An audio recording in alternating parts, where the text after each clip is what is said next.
We'll ask Steve Coates on the Flyers Radio Network, who joins us now on the Sports Bash Boardwalk Honda Hotline. Another season in the book, Coatesy. Disappointing. You know, they lose. I mean, quite frankly, they lost to a better team. There's not much more you can say about that. But the questions for the offseason already begin. If I were to ask you, number one, did you think this team exceeded expectations this season? Wow. Well, first of all, when you take a look at the way the season went, it was an emotional roller coaster. And it's ironic that last year we won 10 in a row. The Flyers won 10 in a row, didn't make the playoffs. This year they lost 10 in a row and made the playoffs. They made it with multiple goaltenders due to injuries. And that's kind of an amazement in itself, that you played 4 goaltenders to get there to the playoffs. Your captain was spectacular during the regular season, did not have a good playoff. So I would say that after the season they had, it was actually a bit of a surprise. They made the playoffs because of the problems that they had during the regular season. So you make the playoffs, it's a surprise. Then you have to face the defending champion Pittsburgh Penguins, and flat out, just like you mentioned, they just got beat by the better hockey team. Do you like the way it happened? No, I didn't like the way it happened. I would have liked to see them a lot more competitive, but especially at home for some. But I think that when you take a look at all the different things that contributed to where they got, with the emergence of Nolan Patrick, Sean Couturier. I mean, Ivan Provorov played with half an arm yesterday, or, you know, whatever you want to say. He was really hurt badly, but he still played. And Couturier was our best player yesterday, playing on a torn MCL. So what's that say about those guys? So Konechny. I mean, all these guys are going to be good players down the road, but I think you got to wonder, where are you going to go as far as the makeup of the hockey club? I mean, there are some deficiencies, and they're going to have to address it. Yeah, let me ask you, you get stuck playing Pittsburgh. Now, do you think the discrepancy between Philly and Pittsburgh is so great, but not maybe as great between Philly and Washington, or Philly and Tampa, or Philly and Boston, or are they still pretty far away from the top contenders? It's very simple to do that. Very, very simple. Just take a look at the goaltending and look at Tampa, look at Pittsburgh, look at Washington. Washington had struggles in goaltending this year. Tampa Bay relies on Vasilevsky, and Matt Murray's won 2 cups already, and he's only been in the league 2 years. Then you take a look at the forward position. Tampa, Washington, Pittsburgh all have 2 very strong lines to start off with. Pittsburgh actually has 3 when Malkin's in the lineup. Very, very tough to compete against, because most of the teams in the NHL right now have 2 really good lines, and then they have so-so lines 3 and 4. The Flyers, they might have 1.5 lines. When you think about, you know, you got Nolan Patrick playing center on that thing. Simmons is playing hurt. It's hard to make that to compete with that group when you look at the Flyers situation right now, and that's where they've got to improve. Coates, I saw a lot of talk about the big 3: Giroux, Voracek, Simmons. The money they make, about $16.5 million combined. That's about 27% of the Flyers' salary cap. So I guess the frustration is understood when people are like, well, you got to break one of these guys up, or you got to move one of these guys on. The facts say that none of them are going anywhere. Coatsy, Giroux with the no-trade clause, Voracek, how much money he makes in his age, and Simmons, maybe if he was healthy. But do you see any of those big 3 going anywhere? Well, no. Well, you can never tell. I mean, in this world today, the cap obviously dictates. Very hard to move a guy like Voracek, like you mentioned. Drew's got the no-trade contract.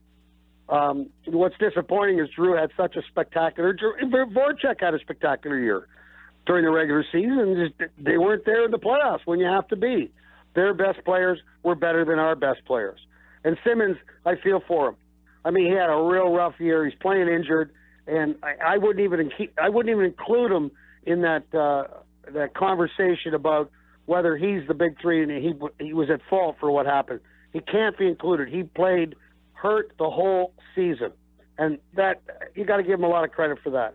I want to get right into the goalie and the coach because those are the other two areas that people are talking about today. We'll start with goaltending. I must have seen Carter Hart on a loop in my Facebook feed, my Twitter feed. Carter Hart, Carter Hart, Carter Hart. I maintain, Coatsy, that there's no way that Carter Hart's just going to jump from juniors right to the NHL. They'd have to give him some AHL seasoning, right? Absolutely. I mean, name me one goaltender that's jumped into the National Hockey League.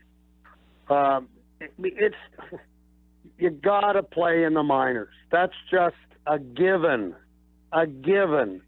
Unless, and maybe 1 year in the minors for him, I don't know. Is he that good?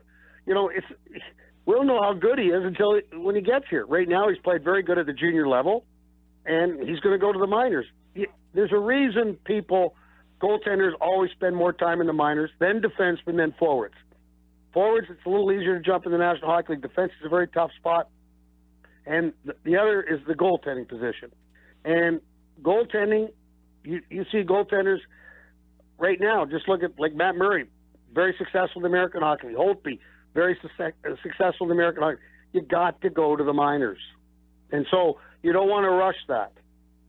And then to the head coach, Coatsy, the people that are out there trying to think that a change in head coach, first of all, he's in year 3 of a 5-year deal. Secondly, it's Hexy's hand-picked guy. I mean, since you see him on a regular basis and see him in a way that maybe we don't see him or the fans don't see him, what insight can you give us to Dave Hackstall and his credentials of why he deserves to continue to be the Flyers head coach? Made 2 of the 3 years of the playoffs. He's done it with a young team. It's had the same guys. They haven't done anything big with free agency. He did it with 4 different goaltenders this year. I don't understand why. I think I understand why. People don't like the fact that he has a calm demeanor. And we had a big town hall meeting this year, and somebody asked that of Ron Hextall, saying, well, what about your coach? He doesn't show any, any emotion. And Hextall said, well, guess what? Name me the number 1 coach in all of sports. And the answer is Bill Belichick. Now, does he show a lot of emotion? So that's a bunch of bunk. These people say they want emotion. They want to see the coach get all fired up and all that.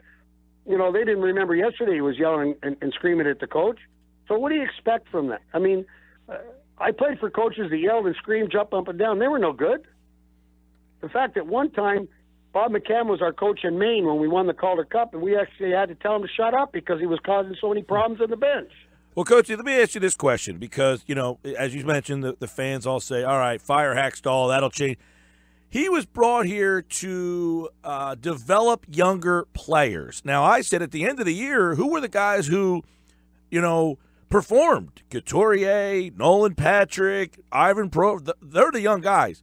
So is he doing what he was brought here to do, develop these younger players? So in other words, is he good at that part of it and maybe needs to grow as I'm not going to sit here and pretend I know anything about coaching hockey and what goes into X's and O's of hockey coaching, but does he have an area of his game that needs to grow at this level? Making a jump from college to pros. You don't see that too often in this game.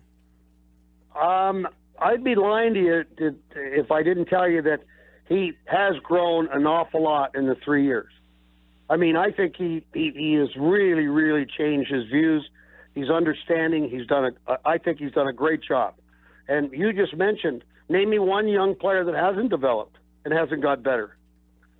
You can't. Well, and that's what I said earlier, that I think that the younger players have developed, which means he's going to get these 5 years. At the end of the 5, they'll see how far these guys have come and whether or not he's the guy that take those young players to the next level, or do they say, thank you for developing these guys, now it's time to move to somebody else? Oh, my goodness, I wouldn't even want to hesitate to try to think what was going to happen. And I think he's done an admirable job with what the people he's got. I think that next year could be a time where you're going to expect more, and after that they'll evaluate. But I just think that there's a lot to look forward to. I mean, you got Sanheim, you got Haig, you got Provorov. I mean, there's a lot of talent back there. Question mark is going to be whether what the goaltending is going to look like next year. We've never asked that question in Philly before. Yeah. Well, I thought Lyon was really good when he came up. Stolarz got hurt, so you got to take that into consideration. That means 5 goaltenders were hurt. Well, not 5, but you got. Elliott was hurt, Neuvert was hurt, Stolarz was hurt. Right. That's hard, and they still made the playoffs. Just think about that. Do you think that there's been a lot of patience over the last 3-4 years or so? Do you think Hextall makes a big move this offseason? Well, he'll have cap space, Finally. but that's just not his MO. I mean, he wants to build through the draft. He wants to build through his minor system. I mean, when you take a look at Lindblom, did a great job until he ran into a wall there in the playoffs, which is understandable. So that's something to look forward to, and that's something that's going to help the Flyers if he continues to do well, because he's a big left winger and he plays the game very, very intelligently. Then you got Konechny, you got Patrick. I mean, these kids are a lot to look forward to. Then you got Sanheim, you got Provorov, who did a great job again this year, and you got Haig. I mean, Haig came out of nowhere. I never dreamt he was that good. And then you got Myers in the minors, you got Moran in the minors. So there's a lot to look forward to, and if you build from the goaltending defense out, then it's only going to get better. But you got to go back to the situation here in this 6-game series. Your big boys have to be the big boys. And I think Drew had, 3 points, and Crosby had 13. That's a little bit of a discrepancy. Well, Coatesy, the offseason is here. How'd you hit him today? I actually wasn't too bad today. But I'll get better. I have some time now. Yeah, you got a lot of extra time for that, and hopefully you enjoyed it. Before you go, but I would say that you've got to look at this situation. I know people are upset. I mean, you think I like watching that yesterday? Oh, by the way, did anybody bring up the penalty in the third period that changed the whole thing? That's I think people are so angry just about the season, and they're all thinking about off season right now. And I think a lot of people believe that they just got beat by a better team, essentially. Oh my God, yes. But you know what? It's hard enough to play the game and beat the defending champions, Stanley Cup champions, but you can't beat the referees. And the rhythm of the game is so important. And that non-call changed the whole rhythm of the game. Although Pete said he Zab-Rudered it, and you could maybe make a case that Letang hit the puck. There you go. And let me ask you a question. When you looked at that, did you look at it in regular motion or slow motion? Both. And so on full motion, look, in the building, it's a penalty. When I looked at it at full speed, it was a penalty. Only when I used the word Zap-Ruder film because it's frame by frame, only then did I say, oh, maybe he hit the puck there. But I was pretty surprised that there was no call there. That's my point. My point is that there's no way in the world in real time you could tell that he touched that puck. You saw a guy go flying, his stick was out, and at that time of the game, it's just like, are you kidding me? Oh, there was no question that after that moment the game fell apart. But I'm disappointed that you have to get beat like that. Did they recover? My goodness, at 3 minutes to go, I mean, they scored a goal. They still had an opportunity, but they didn't cash in. They were really poor again. So you look at the power play. It was poor. So all the different elements definitely turned in to what they deserved, and that was getting beat by the Pittsburgh Penguins. 4-2, Flyers season in the books. Steve Coates with us all season long, of course, on the Flyers Radio Network. Coatesy, we will see you soon, pal. Michael, Peter, as always, it's been a lot of fun, and I look forward to seeing you in September.